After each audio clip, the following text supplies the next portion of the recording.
Greetings, everyone. Nate the Nerdach here from Nerdarchy, for nerds, by nerds, hanging out with a nerd. Hey, how's it going? Nerdarchist Ted here. And today we're going to be talking about a few things, but one of them is, when we're not talking about anything else, let's talk about world building.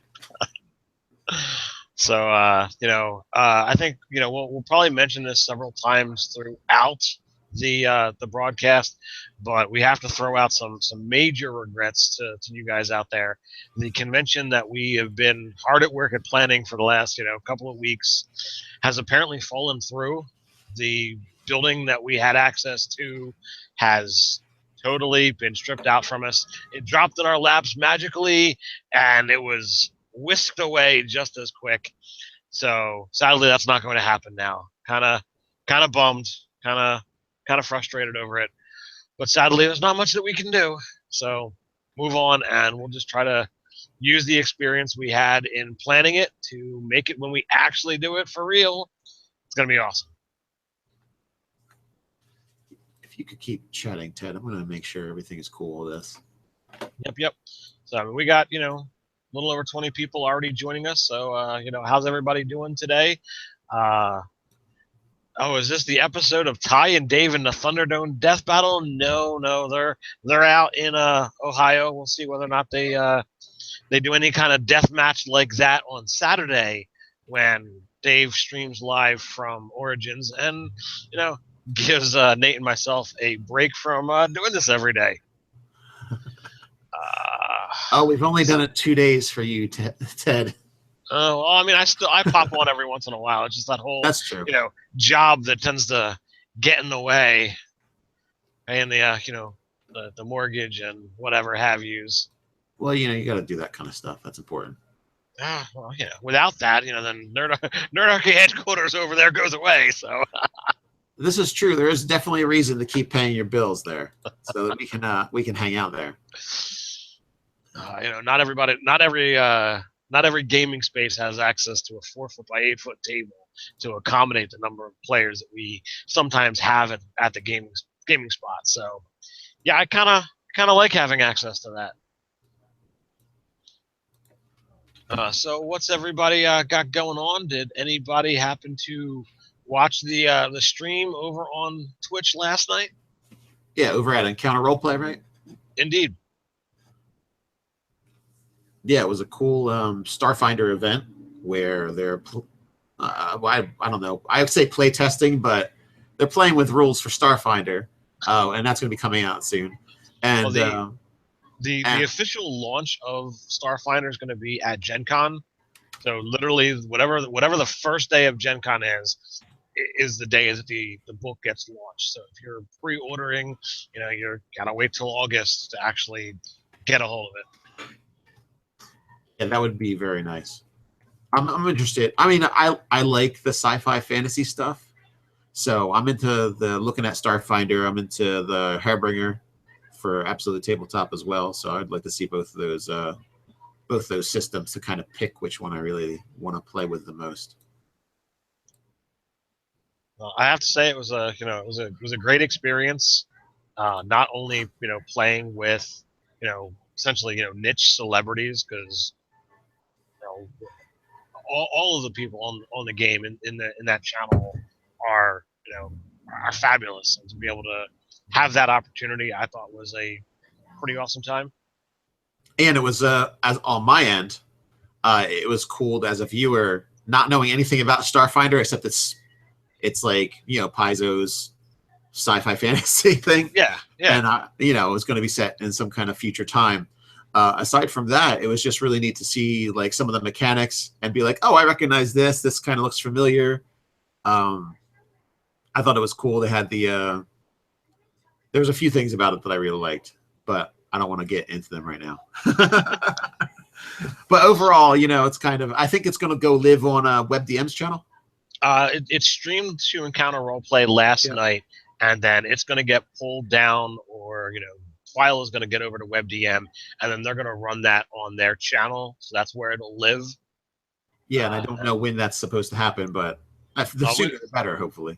Right, they were talking last night after the game was over about what was the process. So I imagine it's going to take probably several days to get into that, and then I don't know whether they're going to wind up stripping out the encounter roleplay intro to then put in their own WebDM intro, or how it's all gonna wind up flying. But I believe you can still go, and if you want to look at the game on Twitch, there's definitely a way to go and do that. But yeah, I don't know how that works. I'm It depends not, on whether or not they've selected it to be able to be viewed after it's done, or if it's like more like a broadcast thing. I don't have a lot of experience with Twitch, so I will field that question, or I'll allow that question to go out to those that have far more experience in that. Yeah, So. we're looking to do more with Twitch, but We're not there yet. We're not there yet. Okay, so am I using the wrong chat, or is no one talking? You must be using the wrong chat, because I'm seeing loads of people over here. Talking to myself is what's happening in the chat for me. Yeah, I mean, we've got lots of people talking already. Yeah. All right, I'm just having some technical difficulties on my end. I'm just like, where are you, chat? So, while Nate's trying to figure some things out, if you guys do have any questions that you want to talk about in other regards, general gaming questions, general D&D questions, specific GM or player 911s, and you want us to get into it, go ahead and throw them out there. As always, it's best to either put question or at Nerdarchy in the chat, so that we know that you're highlighting us. So many times you guys are like, oh, well, I'll listen to them in the background, but I'm really here to chat with all the other awesome Nerdarchy fans. So we know that that's certainly a way of things.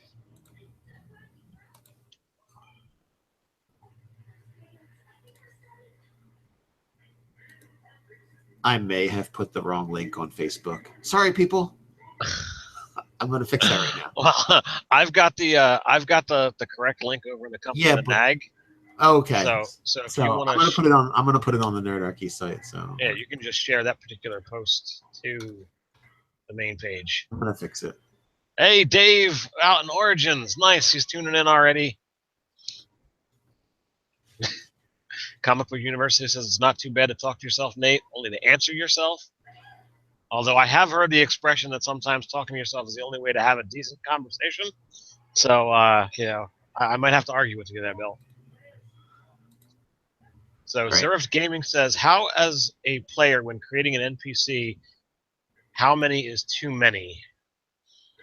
So, players usually don't create NPCs, so I don't know if I'm gathering that correctly, but generally, I would not create a huge amount of NPCs if you were the DM.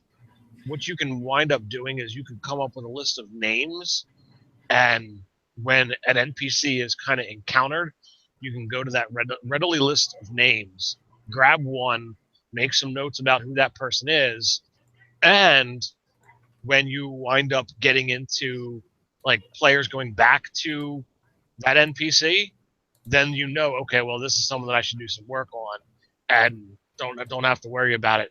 If for some reason you have an NPC and the players decide to go into combat with it, well, then you're going to have to make a snap decision of, okay, well, is this someone that would actually have a chance of resisting what the players are doing? And if so, grab one of the NPCs out of the back of the monster manual and modify on the fly as need be, or just like, well, I'll add a name to this veteran or add a name to this dude, and bam, now you've got an NPC you can have a set of stats to play around with. Narcissistic behavior, Ted, from Comic Book University. I disagree.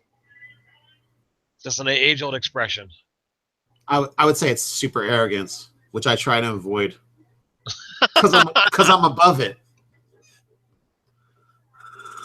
Depends upon who you're hanging out with. All right, Chris Rosawood. Hey, I am starting to run 5e for my regular play group, but the issue is I have a player who keeps comparing it to Pathfinder and saying that I can do this in Pathfinder. What should I do? There's like a whole little bunch of minutia about all different kinds of stuff in Pathfinder, and as well as 3.5 and stuff. So pretty much when it comes to changing different editions, well, I mean, you can make a magic item factory in Pathfinder and 3.5 D&D. So, that's just not the style of 5e. So it's not the style of 5e. If he wants like something like a repeating crossbow or something like that, then he better be some kind of inventor or be willing to pay an inventor a lot of money to get it. But, like I'm just thinking of different stuff that I could allow in a game, but it would be like, you got to work for it. It's not just going to be handed to you. So I would honestly, tell the player that that's not in this rule set, and you make as close of approximation, and that's about it. You can't, you don't want to try and take all of the things from another rule system and import them into a 5th edition game.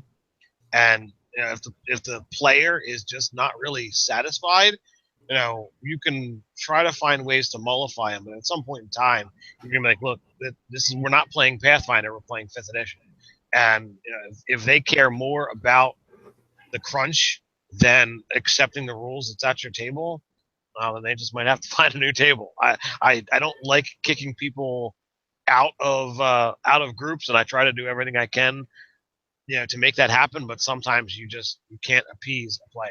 Yeah, if 4 people and yourself as the GM wants to play a particular type of game, and a 5th player wants to play a style or type of game that's outside of the domain of what you all want to play, well, that person doesn't want to play the same game that the rest of the people play. And he's either going to be frustrated or make the game annoying for everyone else as he tries to make it the game that they want rather than the game that you guys are playing.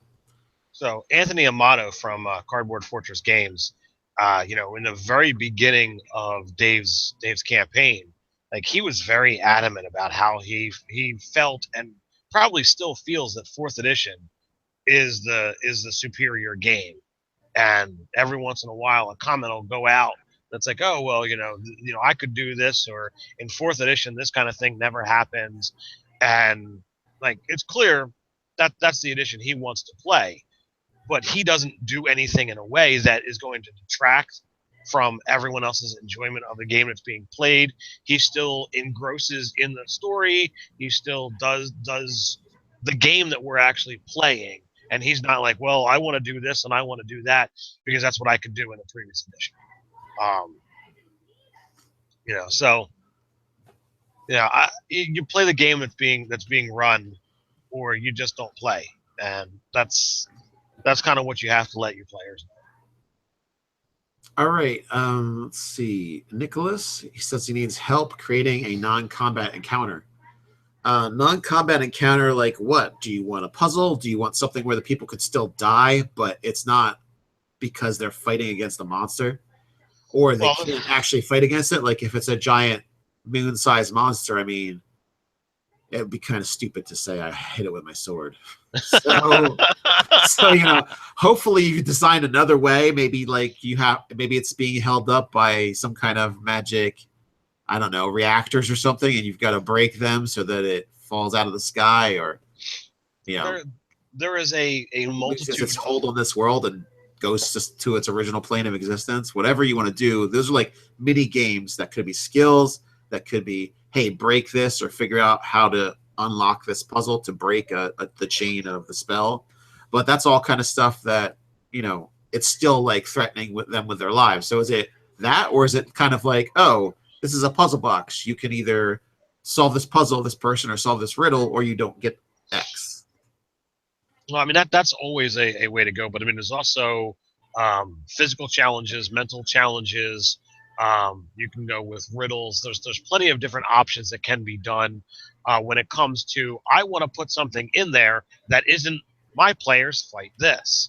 And if you look at a lot of the gameplays that are on our channel, you'll see that I think majority of the time, more than 50%, the players are role playing and they're dealing with things that are out there rather than just straight up fighting monsters. And that's, to me, that's a far more enjoyable part of the game. Like, while I can get into the combat and enjoy, hey, we defeated this thing, that might have been my draw to the game years ago. But as I've kind of evolved my particular play style, I find that I enjoy the the talking and the intrigue more than anything else. So you really have to figure out what kind of thing that you want to put out there, and then figure out, okay, well, how do I fit that into the location? So if you have a typical dungeon crawl, well, what is the basis of that dungeon, and how could you put in there some kind of role-playing challenge or physical challenge, riddle, puzzle, whatever, that fits that particular theme. In my last fan game, I actually set up a little dungeon crawl that was supposed to be a test for the Nagsmen without them realizing that they were just being tested. So there was combat, there was physical challenges, there was an earth elemental who was set to task them with riddles and see how well that they would do, because it was supposed to figure out, well, can they handle the things that the typical Nagsmen do? And everything wound up fitting, everything wound up being fun for the players, but it all fit the theme that this was a typical dungeon crawl without it actually seeming like, well, oh, this is just a series of tests.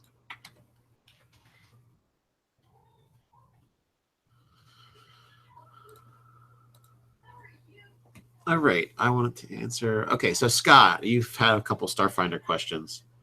So you say better or worse rule set than Pathfinder, and then also closer to Star Wars or Star Trek.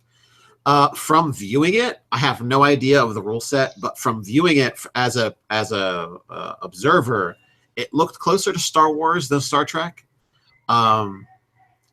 It wasn't filled with a whole bunch of technical mumbo jumbo that Star Trek would normally have, but it had enough. So like, let's go into hyperdrive, or this power converter is malfunctioning, that kind of stuff and talk.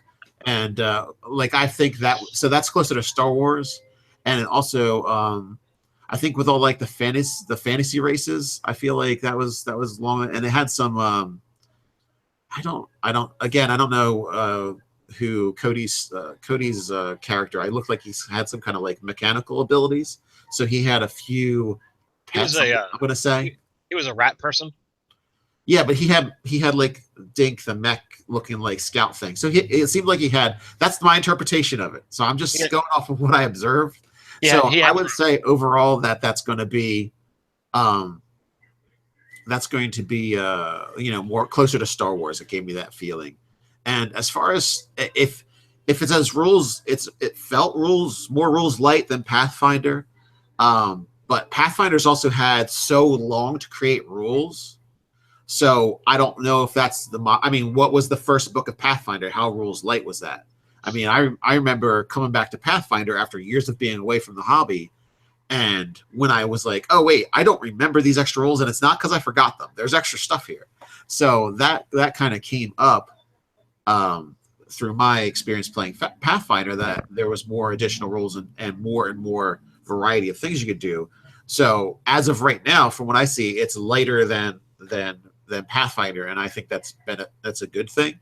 I do not know in 10 years what it will look like. Will it just be as bulky as and like the divergent in rule set as far as the same as Pathfinder? But it's kind of there's not enough. You can make your decision based off of what you saw last night, but I am not going to make a determination whether it's worse or better than the set for Pathfinder rules. So especially because I haven't read them.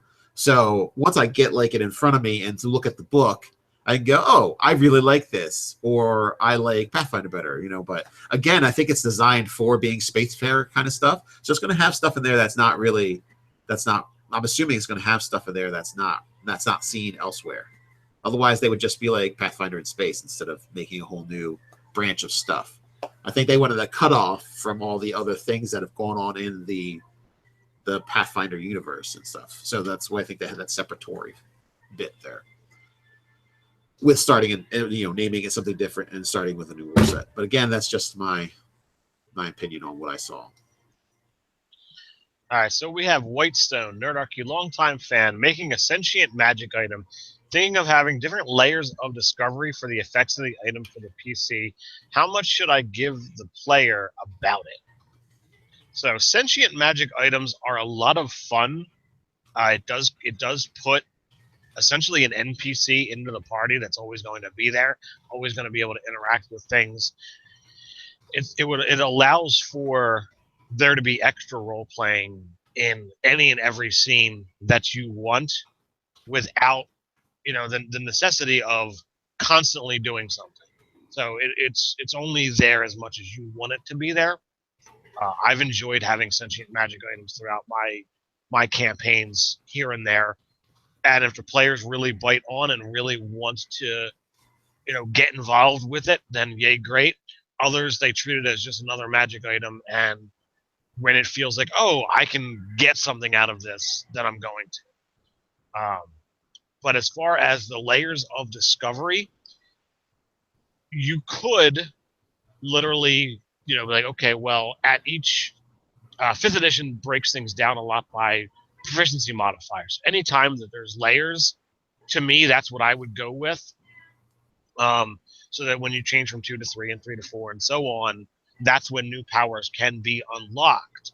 So you could only reveal what they have access to at that time, and literally, like, unless you go do something beyond the powers of an identify spell, which I don't even know what 5th edition might have that would be stronger than that, it wouldn't reveal any further information. And you could literally have a specific rule for that item that when someone casts an identify, the voice or the sentience of the item actually speaks up and interrupts the spell, so that you're not breaking what the rules say. And might say, oh, well, I'm trying to do this, but you just don't have the ability to do it. Because if you want the ability to not have them know everything else, but you want to stick to raw, that's the way to do it. You stop, the item stops the player from casting the spell and engages with them and tells them what's going on and how this works and what kind of attunement is necessary. So it becomes a conversation, as opposed to the DM just spitting out a whole bunch of information at the player. How do you feel about that, Nathan? Oh man, I was in the chat. We're talking about. I was responding to chat stuff. Quick rundown. What do you want me to respond to? Making a sentient magic item with different layers of discovery. Oh, okay. Oh, yeah. Something that can grow with the players or be triggered at certain events. I would go with that. Like, I had a magic item that people thought was really cool. It was just a goofy magic item, the Hammer of the Mordanes, and that looked kind of like a longsword, and it was kind of like thematic. That it looked like something that was smithed, but it was actually a key for a magic device for a particular area. So once you got to that region, and once you got to that close to the area where it was to be used, it kind of resonated with the area. So it like acted as a key to enter the area, and it also acted as a key to the actual device once it was used. So it wasn't sentient though, but I like that kind of stuff where you could have something for months and it not do much except maybe talk to you or whisper to you.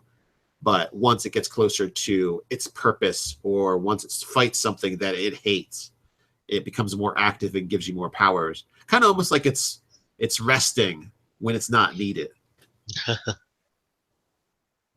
Because I mean, you figure you can't move, you can't do a whole bunch of stuff.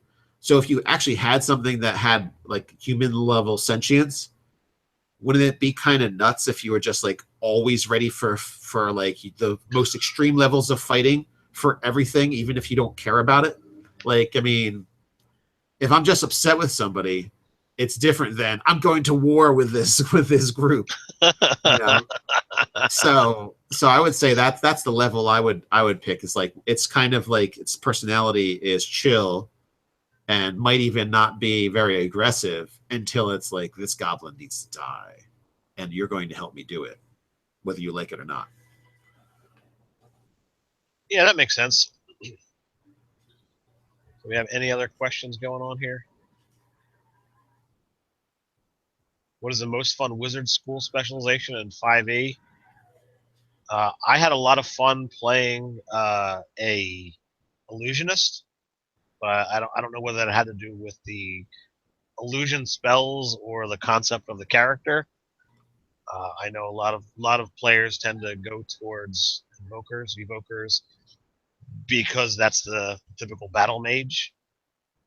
Have you made any wizards, Nate? Yeah, I don't know if I would say fun, like which one I could pick was fun. You know what? I'm gonna say I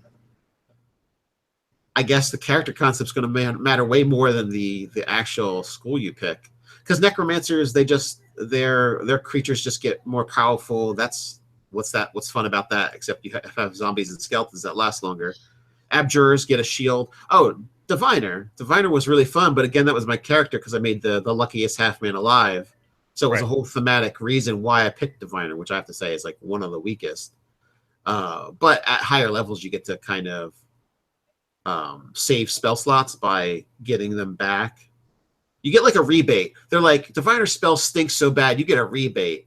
You get a lower spell slot back when you cast them, which is really appropriate because they are kind of like super weak stuff. Like Scrying's awesome for shaping what you're going to choose and what you're going to do, but in a real battle, it's kind of lame.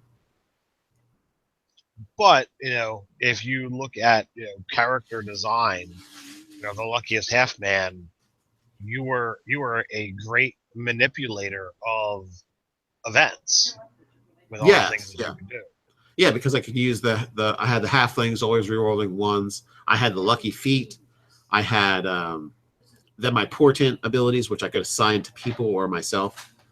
So those were all kind of like, I don't like this dice roll. I'm going to substitute in my own. So now with the racial feats, I imagine that when we play our final session, that you're going to take the feat that allows you to use your reaction to allow your companions' ones to be rerolled. The racial feat. Yes, absolutely. Yeah. That totally fits that particular character build.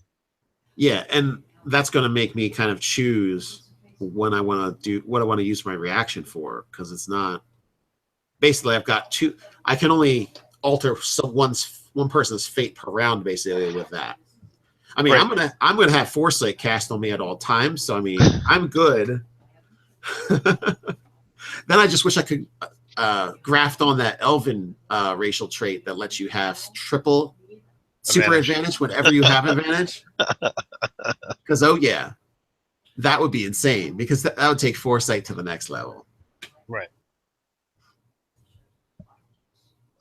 So anybody play the old Star Wars D20 from 3X? First watch 328. I played a bit of Star Wars back in the day, but that was when it was the D6 version. I actually I played a Jawa tinkerer that somehow got off Tatooine, and it was kind of hysterical because I actually took the Jawa action figure and taped it to my character sheet, um, where the character portrait should be. But I've never played the D20 version.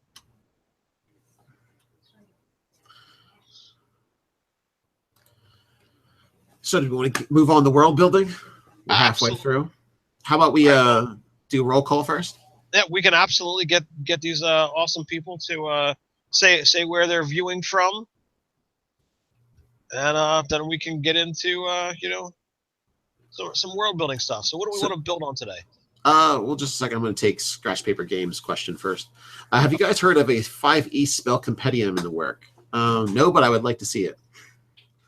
But I also don't want to have it be super saturated with all kind of like just one little tiny different spells. It's kind of, if you could just bump if some spells could be turned into pumpable spells, I would rather have that augment it rather than see 100 new spells just because we want a slight difference. Well, the problem with pumpable spells is that like you have to have things scale at a set pattern if you want to follow the footsteps of what 5th edition has already laid down. And after a certain point, it doesn't matter how much you scale it, it just doesn't mesh up to the damage of a spell like 3 or 4 levels higher. So like if you take Magic Missile, all right, it strikes unerringly. It starts off at 3 die 4 plus 3. All right, well you bump that up and it gives you an extra missile. All right, well now it's 5 die 4 plus 5 versus 8 die 6. Of Yeah, a and if you make it fireball. 9th level, it's not really that exciting. Well, I mean, compare that to Fireball, where you can do 5 die 4 plus 5 for a max of 25 damage to one guy or spread out amongst however, whereas the 8 die 6 Fireball, averages half of the averages that much and spreads it amongst an entire area. So the scalable spells, they don't really, like, they can scale for fun, but after a certain point, it's like, why bother? Well, you also can't use a fireball as a 1st or 2nd level spell. That's kind of the that is 100% true. And I mean, if you need to hit somebody automatically and not let them make a save and have them take something that's not really resistible, Magic Missile is actually pretty good, damage-wise. Yeah, if you're looking at just how much damage something's going to take, then, I mean, Meteor Shower, Meteor Swarm, all that kind of stuff, those are all going to be, outperform things like Magic Missile just pumped up. Yes, and Fireball is 100% correct. It can have collateral damage. You can set buildings on fire. You can kill innocents. I totally understand that. I just was looking at, sheer damage escalation. And most spells, from my experience, do suffer from that. Eventually, Fireball, can be paled by Meteor Swarm, or, Firestorm, or what have you. So, pumping it up, they're not even really comparable. If you pump up Fireball and you look at Meteor Swarm. All right, so let's scroll to the beginning of this sound off and see where we got. All right, so. All right, doesn't look like I got anything here. First Watch 38 in Tampa, Florida. Zerift Gaming in New Mexico. Poison Kuwait in the house. Fraginator 1369 in Washington State. Truemate in Wales. AJ in Washington. L viewing from work, Kappa. We got Wisconsin. We've got Beaver Dam. We've got Michigan, Knoxville, Tennessee. Chris in Fredericksburg, Virginia. The Overlord of Midgard is in California. Well, hopefully when we can get out there next month, hopefully we can go meet this Overlord. Rob Cabe in Seattle. Siren Fox in Utah. Tesmic in Australia. David in Long Beach, California. The Happy Hodge, I'm viewing from Kauai, Hawaii. Dude, you are entirely lucky to be living out there. My wife and I went out to Kauai on our honeymoon. It's absolutely gorgeous. Jonathan Pitcher in Gilbert, Arizona. Mike Thompson in Westcliff, United Kingdom. Awesome. Will from Tennessee.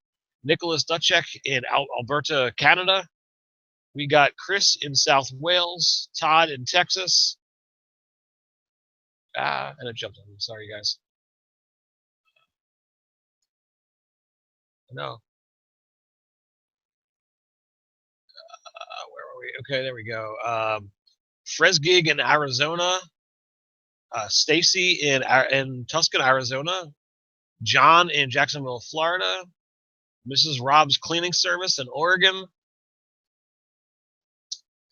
Scratch Paper Games in MCS Squared from Fox Cities. Comic Book University from the Justice League Watchtower. Don't hit the nuke button. We got Mazer 2721 in California, Scott in South Carolina, Satori in California, Dalen in Budapest, Hungary. We got Silverwind in England, Whitestone in the Netherlands, Andrew in Fort Lauderdale.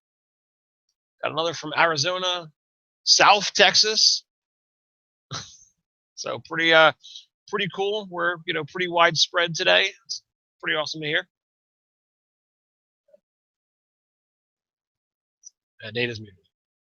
I am. All right. So Kurt says Kurt's opinion is a spell compendium would be a force multiplier for the power of spellcaster to the detriment of a few non-caster classes, unless the spells just stink. And you know what? I want a 2nd level Spectral Butler spell. I feel like the game needs it. So if it was just, I'm not talking. There's enough damage spells. I think people, if they're looking for a spell compendium from 5e that's going to give you more damage variety, I don't see the necessity for it. You want options. Yeah, I want, like, if I have a second level spell, that I want an Unseen Servant that's better than the first level Unseen Servant, because the Unseen Servant first level is really decent at what it does. So I want an upgrade to that. And there's other things that are utility spells that I would like to see in the game. MC Squared has got it right. He wants a ritual compendium, and I am totally on board with that. My character in Dave's game, he now has access to all the ritual spells. We actually created an advanced ritualist feat. I know 5th edition doesn't like the concept of feat trees, but it's like, well, he's already a cleric. He's got the ritualist feat, so he's got access to all the ritual spells from both of those. But that leaves druid off the table, and it's like, well, I can't take ritualist again. So what do I got to do to get access to the druid spells? So Dave says that we'll make the advanced ritualist feat. Has the prerequisite of you have the ritualist feat. It doesn't give you any new rituals, but it allows your ritual book to hold all ritual spells, from all ritual classes. So totally a fantastic thing. So Ted, as far as world building, we should probably get on that now before we run out of time. All right. So what do you want to talk about? All right. So I kind of want to sum up what's happened so far in Gryffindor area. Okay. And hey, Tyrriden, Western Australia. Nice to see you. So as far as world building, I kind of want to delve into what you started with as a Gryffindor concept and what it turned into in the short period of time that we've been playing. Short period of time. If you think about it in hours, yes, it's quite substantial, but it feels kind of tiny compared to how much we've done, encounter wise, compared to what's actually happened. So we have Gryffindor proper, which was kind of tiny in comparison because it was a boomtown. Yeah, it was a boomtown based on harvesting strange things from the Chaos Storm's leavings, like what happened to the world after Chaos Storm has passed. So it's kind of like a hub for going off and grabbing different resources from the area. So it was kind of like a frontier town, but built up more than that. It was past the frontier town. I think it actually had more to do not with the Chaos Storms, but the fact that where it was located in close proximity to the Elven Kingdom and a Dwarven stronghold. And, it was a trade town, so that it would be able to trade directly with those kingdoms and be able to then, hop, skip, and a jump to either trade that goods further back to Rylor or to the major kingdom settlement of city of Dralik. And so Dralik, it actually was a part. It was a part of the whole section that, it was under the dominion of Dralik. Right. Dralik is the seat of power in the particular area, although we haven't done a huge amount of stuff with it. My campaign did go there for a short duration, and the players were kind of amazed at the sprawling cities. But, Gryffindor is no small, comparison at this point in time because it continues to grow. But the idea was that even from the beginning, Gryffindor was on the rise, both in people coming and going, and then once we actually added in the fourth power, which was Dragonborn, with the start of Dave's game, that really was a game changer for Gryffindor, because now you've got trade that really can't be gotten anywhere. Carshapathon is the biggest Elven kingdom. Crathen Gulch is not the biggest Dwarven kingdom, but they are far more engaged or social with the humans than the dwarves of Stoneholm. Stoneholm literally has a ring of desert or landscape that is inhabited by belays, which makes getting into or out of a lot harder. And therefore, like if you're not willing to go underground and get entrance into Stoneholm that way, you're probably not trading with them. So it's dwarf to dwarf trade a lot of the time that's going to happen with Stoneholm, and therefore that really does allow um, Crathan Gulch to be a bigger thing than structurally it should be.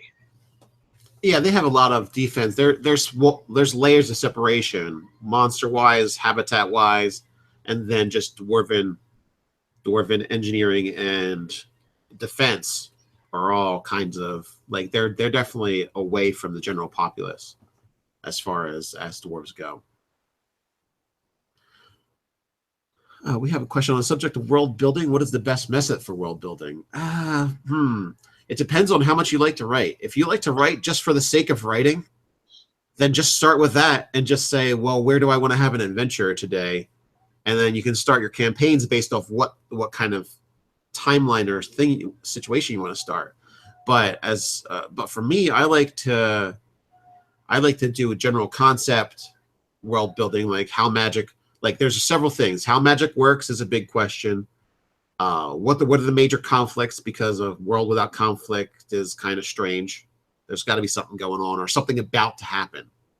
Yes. So if there is relative peace, perhaps you're going to be the start of the acceleration towards war, right? Or some kind of conflict. And now it can be a small conflict where it's kingdom and kingdom, or it could be an overarching global conflict where there are invaders from another plane of existence, or it depends on what kind of story you want to tell. Why are they invading now? It's the same thing it's the same thing for writing stories. So if you want to say, well, why are they invading now? Why not 10 years ago? Why not 10 years from now? So there's things like why now, who's doing the aggression, and is there a reason, like majorly, is there a reason why they're doing it now as opposed to some other time? But that's like all deep dive stuff for motivation. But generally, like magic, do you have, what's it, sci-fi, fantasy? Like where do you want it on the scale, the sliding scale of how much magic, how much technology, what kind of theme you want to go with? Yeah, theme is incredibly important, and it's typically going to share, or it's not share, but answer a lot of those questions. So, like, if you say, okay, I want to play Lord of the Rings. Well, Lord of the Rings is high fantasy, but it's low magic. I mean, literally, Gandalf the Grey is one of the few quote unquote wizards, but how many spells do you actually see him cast? He has knowledge of magic, and he has a few things that he can actually do. But when push comes to shove, he's usually pulling out a sword to fight his enemies. So, like, that's one of those things that's kind of bizarre.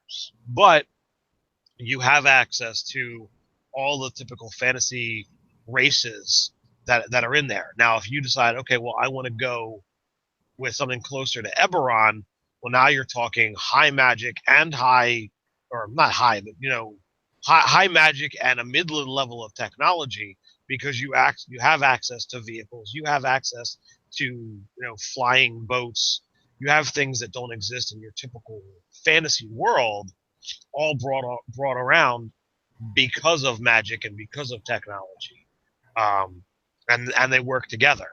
Now you could have the flip side of that, of playing in a world like the Dresden Files, where magic and technology don't get along. So you can't have things like the lightning train, because you can't infuse technology with magic. It doesn't work. They make each other not work properly. So it depends upon what you want to do with your world. And then once you answer those kind of questions, then you can kind of get into, well, where are we going to start? And do I want to do a lot of work on what I'm considering my story arc? Or do you want to just like, all right, let's start them out, have some kind of idea where you want the game to begin at, and then build it from there?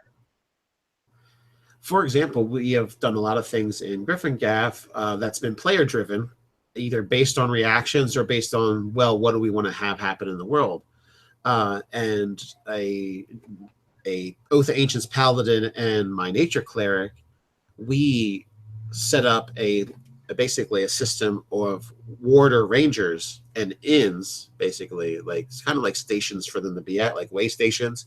And what are those called? I'm trying to think of it. Huh? Warders, but they live someplace. What is that called? It's not an inn. It's lodge. Lodge, yeah. All right, like a hunting lodge, but it's specifically used for the most part for the rangers to kind of like get together, talk about news. It's like it's like how I guess there's eventually going to be a Griffin-Gaff conclave coming about, but that's just kind of what they do, and they're kind of the outer defense. And then there's a large wall that has been constructed well beyond the ends of Griffin-Gaff to give the city the ability to grow, as well as to have some kind of distance between the outer wall and the inner area of the place. And then there's also a magical grove that was constructed by my nature cleric druid.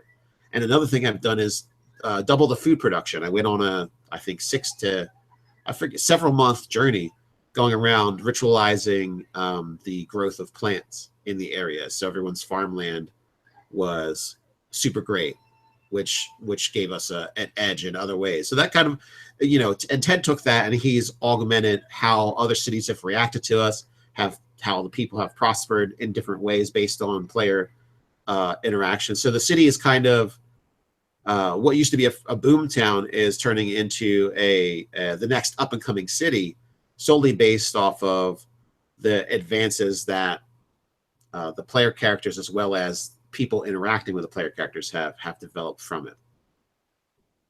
So it's partially NPC work and then partially the players driving different activities in the region. It's literally the players interacting with the story and how the world has grown because of it. And literally, if your players are not having an impact on your world, then like you're thinking too small. And I try to have the players be, not just the center of a story that I've written, but they've got agency in the world. Like no one is like, oh well, Nate, I need you to go do this so that this happens. That was Nate's idea. Had Nate not done that, well, then that sets things back because there's not enough food to cover the boom growth that could happen to Griffin-Gaff. Nate decided to do that. That put a whole lot more food into the city, which meant it could hold more people.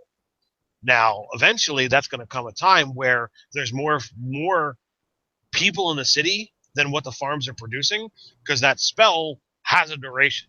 That spell, or that the spells that he cast over those months, will eventually, stop producing extra food. Now, when that happens, who knows? Maybe Arbalason will be aware, like, oh well, I've got this mental clock going that, somebody needs to go do this again, even if it's not me. Yeah, it's probably going to have to be my spring ritual every year that I go off and take a 2-week journey and do a section of fields, and then, whatever. Like in between different sections of downtime, I can do certain areas. Right. And that could be part of the, Griffin-Gaff Spring Festival is something I just go off and do. And eventually I would hope that I'd get lackeys that would go off and do that for me, almost have like a nature cleric presence or like a segment of the Church of Light that does that kind of activity. And that's part of their, gift to the community is asking for the blessings of the field. That's the old style religious thing anyway, to be able to go do that. We have AJ Kinney. Do you have anything in the works for Psionic magic in terms of Discordia? And yes, we currently have Psionic magic in that. It's in the, I guess, east of Griffin-Gaff, several hundred miles. And that is the area I've been working on. And that is the claw of the Torkreen, which is there's a vast desert several hundred miles east of Griffin-Gaff. And it deals, there's a chaos storm that was one of historians say is the largest to date. And it's still happening in the center of what used to be the Thrykreen Empire. And the Thrykreen Empire has been devastated and destroyed. It's on the level of catastrophe if if there was an Atlantis, like Atlantis sinking in like the myth and legend of it, the sinking of Atlantis, that's the level of disaster that the Thri-Kreen Empire has gone through. So Thri-Kreen really aren't around much except in twisted, changed chaos beasts. And they're only, it's a very small, it's like a super rare race. Excuse me, which is probably why we're not going to do PC versions of them. And I mean, unless we can figure out a way to make it legit to have them be first level without them being overpowered. Well, I mean, eventually, I imagine that the people over at Watts are going to see our series on Dark Sun and be like, well, clearly we need to make this happen. Well, Dark Sun's got to happen. Thri-Kreen have to be in Dark Sun, so I guess they will figure it out. So yeah, I mean, there's literally things that you could do, and you could escalate beings that a Dark Sun character starts at 3rd level. So the things that you would say, oh well, the Thri-Kreen needs to be able to do this. Well, if you escalate that to, well, you get levels at 3rd level and 5th level. Maybe even they could escalate things out further, but that's not precedented. It's 3rd and 5th are when you get other racial abilities. So I think you could probably go that route. We could do the feet thing, like how the Surf Emblem have the feet, like right, their magic, and the Durgar have that as well, don't they? Do they both have it, or just I believe they both do. Taking a feat to get the psionic powers that they would normally have. Well, a lot of the psionic you could also treat it as in essence an ECL, even though they don't have that in this. But I feel like Dark Sun. I don't think they're going to do ECL in any way, shape, or form. I think they're going to just bump them up to, you get those things at later levels. You get less than what a typical race would do at first, but the augmentations at the higher levels, having access to a feat, I think that's probably going to be, a good rounding point for the Dark Sun stuff, because we now have, with the Unearthed Arcana, we have the racial feats. So yeah, that's a good jumping point to, well, we've got all these things, we've got all these abilities in this crazy powerful race. So boom, here's a perfect way to do it. But we got on the topic of Thri-Kreen going from Psionics. So back to the Psionics part. So there's this thing, there's a whole bunch of these, what are called claws, and they're the outermost section of the Thri-Kreen Empire around their desert empire that's no more. And several of them still operate, and they actually psionically keep the Chaos Storm from roving the entire world. It's almost, if you think about like Jupiter's Storm Eye, that's always happening. That's kind of like this world's Storm Eye. But the Thri-Kreen have figured out, and the Thri-Kreen, as well as the other psionic people in that area, have figured out how to control the storm so much as they can keep it at bay. So they're actually psionically like keeping it within the confines of the old empire. And that whole area I just made up from my random game a while back. So that's all world built from nothing, and my desire to have psionics in the game. Solely from my desire for Thri-Kreen, Tor-Kreen, and psionics. So the chat is all talking about the Gummy Bears role playing game now. So okay, it's utterly hysterical. Well, that's good. They can just. I'm not discussing Gummy Bears role playing games. But you don't want to talk about potions that make the Gummy Bears bounce? Yeah, I'm totally fine with not doing that. So did you want to get into anything else on world building before we wrap this up? Oh yeah, sure. 1 o'clock. I keep getting back to the chat for different things. All right, now let's see. So Tyrion looks like he has an actual question compared to mixing gummy bear potions and whatever else everyone else is doing. So lads, in regards to world building, do you have any thoughts / feelings on Open Legends' upcoming Amorious Dawn world, specifically the mixing of steampunk and high fantasy and the interactions, etc.? All right, well, I am into seeing what's going on with Open Legends. I like steampunk. I have not played in it yet, but I enjoy the theme and the concept, and I enjoy the books that I've read so far dealing with steampunk. So steampunk, high fantasy, it gives me that kind of Final Fantasy feel. So any game that airships are a thing, I dig that. And any time that you can have swords and guns in the way like the style of Final Fantasy, I'd say that I'm down for giving that a go. So Will That's my Mellows. input. So Will Mello says, in your worlds, what kind of dwarves fill them? I have stuck in my head that dwarves are a tinker or mechanical race, and I have a pretty hard time thinking of them as anything else. Now, I look at this kind of thing, and I'm like, that's weird, because I see gnomes as the more tinkerers. I see dwarves as like the surly smiths. You know, they're great at, you know, mining. They're great at, you know, working with stone and working with metal. But once they actually, like, once you get into the, I want to make something mechanical, that's when I feel like it steps away from what I view as a dwarf. How do you feel about that, Nate? I like the Tolkien dwarves, where it's more about forging things with magic, like forging things, and they have like some kind of magical properties to them, without them necessarily being wizards and all that kind of stuff. So I kind of like the Tolkien dwarfs, and I feel like gnomes have their place as the kind of like tinkerer group. But I guess maybe they're coming from more of a like Warhammer background, where like dwarves had like, I don't know, they have like steel wagons and stuff like that. Right. More of a kind of like building stuff for the industry of war, rather than necessarily just what they do on their average day. In previous editions, like if we go back to second edition, where I found my, that's where I started playing D&D. Dwarves couldn't be wizards, and it was typically wizards who were the ones who were enchanting magic items. But once you got to third edition, there were specific rules for how to actually go about making magic stuff.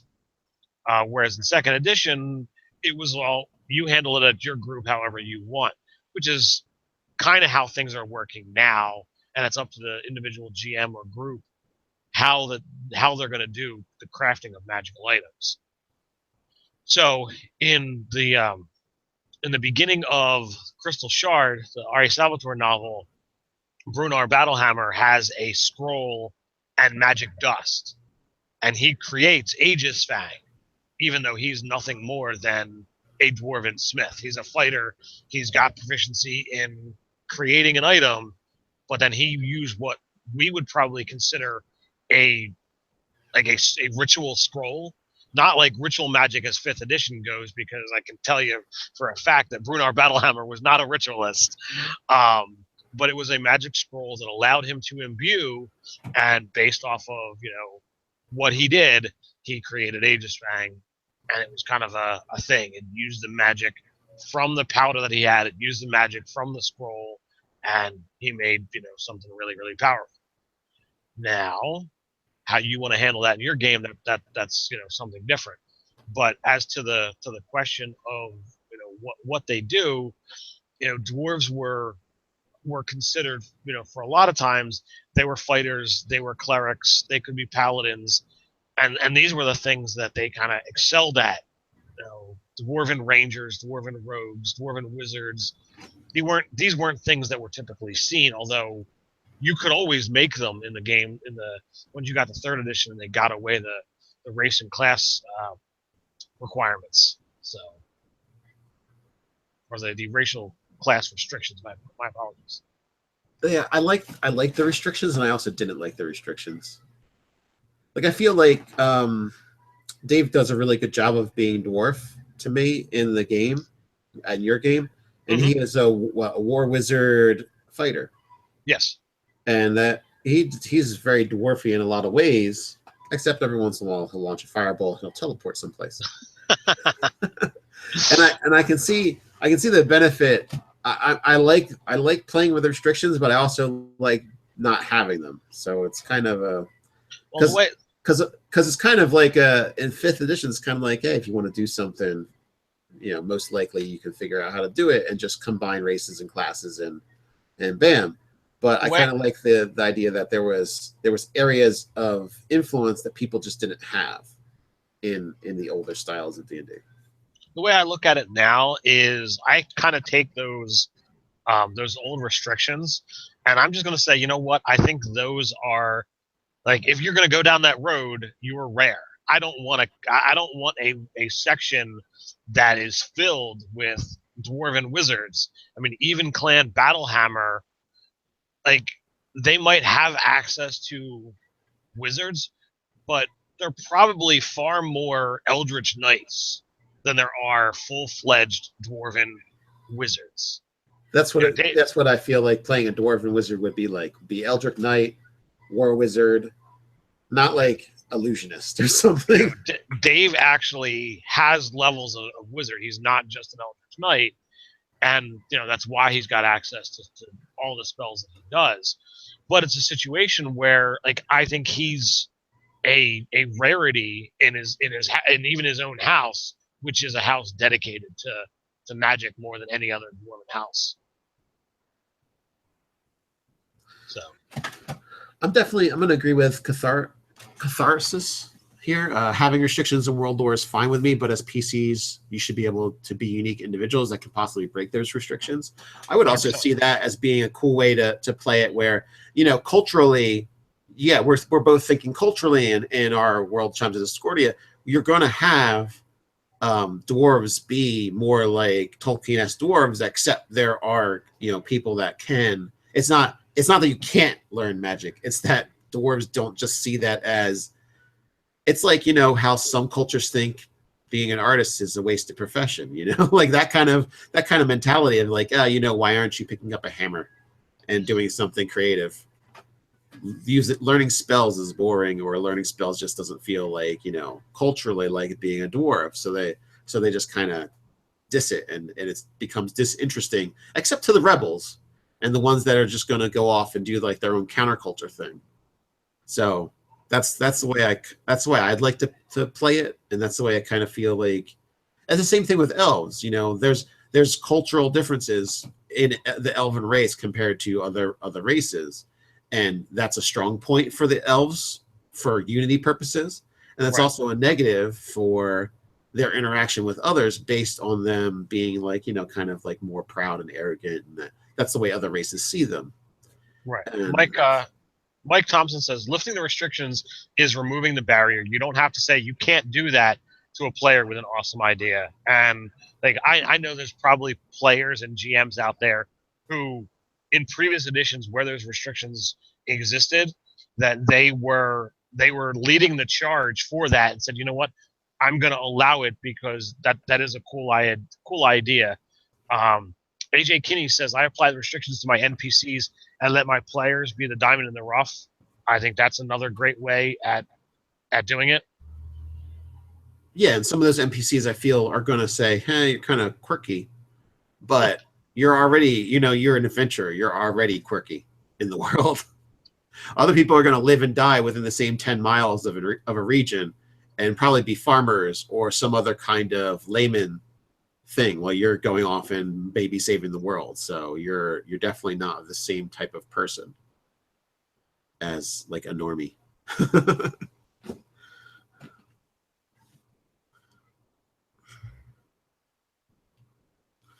Well, I think we should probably wrap it up unless we want to handle any more questions in the chat. We'll do one more question. Dalen Johnson says, if you have a Yuan-Ti, however you want to pronounce it, good aligned snakehead, how would you integrate him in a city without being constantly harassed and not needing a magic potion to conceal his identity? Wear a really concealing cloak and say you're from a monastic order. So never show your face.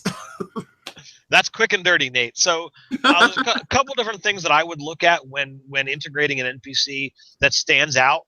Like, you could, number one, introduce him outside of the city to the players and get a cool role-playing scene and try to get the players to integrate him into the city.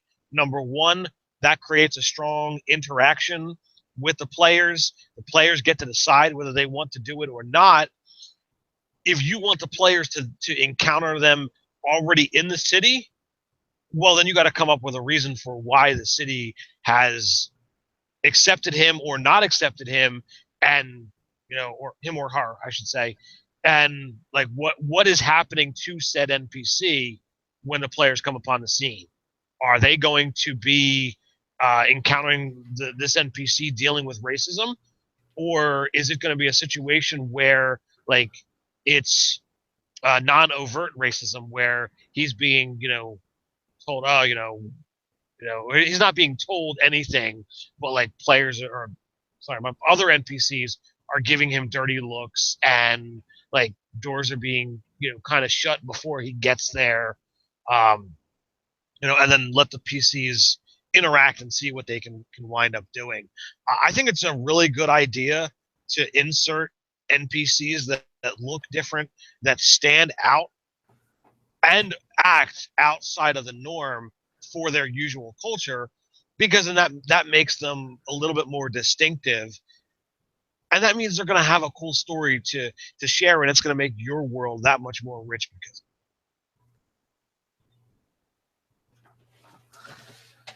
Yeah, for the not quick answer, I'll go with Ted.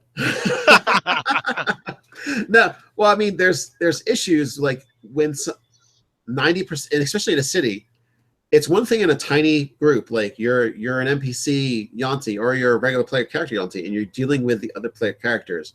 They're all saying to themselves, "Hey, we've met this guy. We almost killed him. We decided not to, and we talked with him, and this is why we think he's a legit good person. We can deal with him, even though he's monstrous looking." And that takes time. And in the city, people walking by don't have that time, nor are they interested in devoting that time. They just go, "Oh God, a monster." And they either decide to take the next street over. If everyone else isn't running screaming, they go, "Okay, maybe he's not going to eat us." But no one's going to want to interact with that person. Because they're not saying here, hold my baby. Yeah, they're not saying, "Hey, I got to go get something real quick. Could you hold my baby?" Yeah, they're not. "Could you watch my dog? I mean, please don't eat him. Just watch him. Look at him while I'm gone." So there's that level of understanding that if every person that interacts with you is going to have like 95% of the people, 99% of the normal person is going to see you and go, "Ah, a monster. I might have to kill it or run." That's where you're starting. And you've got to start that way with 99 out of 100 people. The adventurers being the exception. The adventurers might help a little bit if they're in town with that Yanti, because you're going to have that kind of mob mentality of there's a group of people and they're right next to this and they obviously see him and they're not running away screaming or trying to kill it. So I guess maybe I don't have to either. But that's all they're going on. If for some reason that Yanti gets separated, or the player characters are over someplace, or a fight breaks out, and a guard coming up to the fight just sees a Yanti fighting people, they're going to side with the person that kind of looks like them, not the Yanti. They're not going to ask questions. They're going to be like, "There is a monster in town." 99% of the time. Unless it's a normal occurrence that every once in a while we just get a strange critter in here and he talks normal and doesn't try and eat anybody. And maybe like 10% of the guard knows that, because all the others are newbies or people that weren't there that day that the talking Naga showed up and traded goods with people. Or, the half ogre came into town with a whole bunch of furs to sell and didn't eat anybody and didn't start a fight. If you're got off that day, you might hear a story about it, but it's different than being in it. Right. So I think that's a pretty good explanation. I think that more GMs should do this kind of thing and test to see how the players are going to react, especially like how do you handle the situation when the NPC that they've possibly interacted with or not is dealing with a player in your or a NPC in your town that they have interacted with, but clearly this person is acting negatively towards someone who just looks different. So I think it's a way to get in there and have fun and test people. Tiernan brings up a good point. He played a Minotaur PC, and he said it was really annoying that kind of happened every day. And that's a good point. Okay, so there's the reality of what would normally happen. I should bring this up after saying, people are going to be irritated at it. There's the reality of what normally happened in a normal everyday thing, and then there's what's the storyline. So you kind of like make it a thing I would say make it a thing as the DM. Yeah, people are afraid of you. People are kind of giving you shifty glances.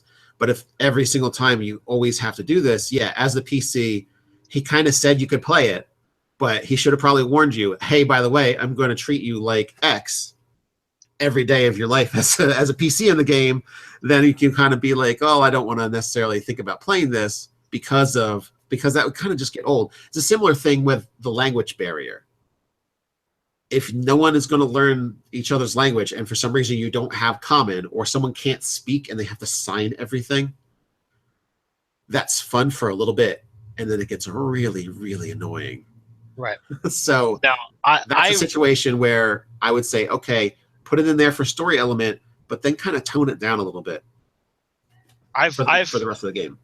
I've enjoyed playing Monstrous races, and I know in the game that I actually played in Adventure League, I played a lizard folk, and this was the first new character that I had made after Volo's Guide had come out, and I was really interested in playing lizard folk. So, like, it's Adventure League. There wasn't time to really get into anything of what the players were playing. I think we have like 6 or 7 players at the table. So no one cared that I was playing a lizard folk. And like part of me did want that tension. I did want someone to be like, oh my God, you're a monster. But in that particular game, there just wasn't a way to make it happen. And I don't think the DM did anything wrong because it's Adventure League. And I don't believe that's written for that style of stuff. But in a home game, like I would like that, and I would like to work out how do I earn your trust? And if I'm not willing to do that kind of work, then I don't want to make that kind of character. So I'm not saying that Tiernan is wrong or that his DM was wrong. I'm just saying that like that's my experience, and that's kind of a role playing challenge that I'm kind of looking for. Yeah, AJ Kinley brings up, it's like figuring out how to manage those awkward social situations is basically like one of the reasons to play a Monstrous race is to have that work through. So want to just say out there, we've got over 60 people currently sitting and watching with us. Thank you so much. Yes, thanks for joining us. I will reiterate, if you happen to miss the beginning of our broadcast, that sadly, due to situations outside of Nerdarchy's control, the convention that we were planning to run next month is not going to happen now. The building, I don't think it passed code or something along those lines, but we got an email yesterday after the live chat was over saying, hey, sorry to do this. I'm certain that you guys are shocked, but it ain't going to happen. So I do greatly apologize to that. We are going to look and see what we might be able to do, to try and actually get some kind of, convention up and running at some point in time. We do want to do some kind of hangout with our awesome fans over on the East Coast. We just don't know when we can kind of make that happen. We put a lot of work and a lot of hours into trying to make the convention happen, and then have it yanked out from underneath of us. It was kind of a big shock. Everything is still a go for our trip out to California.